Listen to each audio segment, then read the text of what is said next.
Nanti bikin agenda saat Ramadan. Ya, supaya nggak pusing nanti. Kalau masuk hari pertama apa yang dikerjakan, hari kedua apa yang dikerjakan, subuh apa, siang apa, sore apa. Cuman nanti saya berikan 3 yang pokok ini. Ada 3. 1, meningkatkan sholat. Saya ulang ya, meningkatkan apa? Sholat. Kalau meningkat secara singkatnya berarti bertambah dari yang sekedar fardu, tambah dengan apa? Sunnah. Maka dari sekarang keluarkan semua jenis sholat-sholat sunnah. Keluarkan dari sekarang apa saja, siang dan malamnya. Yang rawatib, ada berapa rawatib? Rawatib 12. Ya, rawatib itu yang melekat dengan sholat fardu dan menentukan untuk memperbaiki sholat fardu. Menambah. Jadi kalau kurang khusyuk ditambah dengan sunnahnya disebut rawatib. Bisa sebelum, bisa setelah sholat fardu. Ada 12 dari hadis Nabi sallallahu alaihi wasallam. Man shalla isnatai asyrata raka'atan, siapa yang sholat 12 rakaat fi yaumin wa lailatin, yang mengiringi sholat fardu siang dan malam. Ya, bunyalahu bihinna baitun fil jannah, maka akan dibangunkan baginya satu rumah di surga kalau konsisten menunaikan 12 itu sampai meninggal dunia. Sahabat yang mendengar itu mengatakan kompak semuanya, sejak mendengar hadis itu kami usahakan istiqomah sampai meninggal tidak meninggalkannya. 12 itu 2 sebelum subuh, cepat. 4 sebelum zuhur, 2 setelah zuhur, 2 setelah maghrib, 2 setelah isya. 2 rakaat sebelum subuh, 4 rakaat sebelum zuhur. Kalau nggak bisa 4 rakaat karena terbatas waktunya, boleh 2 rakaat khusus untuk sebelum zuhur.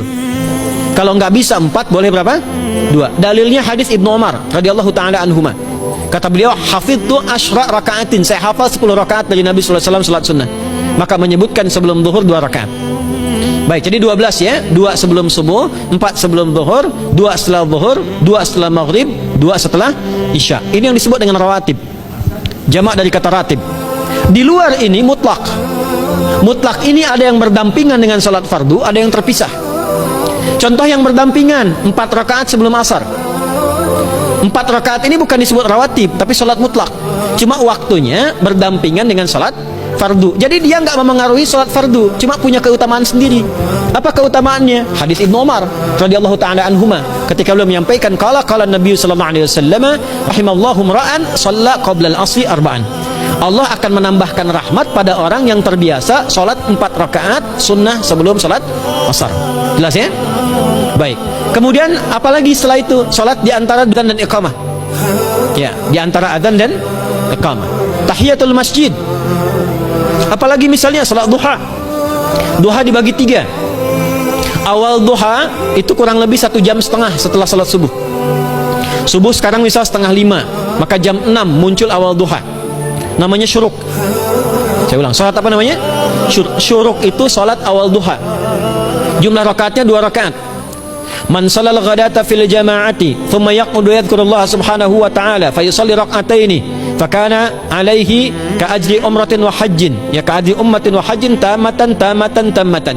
Siapa yang salat subuh 2 rakaat dengan berjamaah, ya, dan umumnya kalau berjamaah bisa ke masjid di masjid. Kalau tak mampu ke masjid, tunaikan di rumahnya.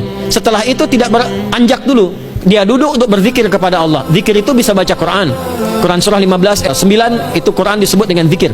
Quran surah 54 ayat 17, 22, 32, 40 itu Quran disebut dengan zikir. Bisa baca Quran, bisa berdoa. Doa disebut dengan zikir. Quran surah ke-7 ayat 205. Ya.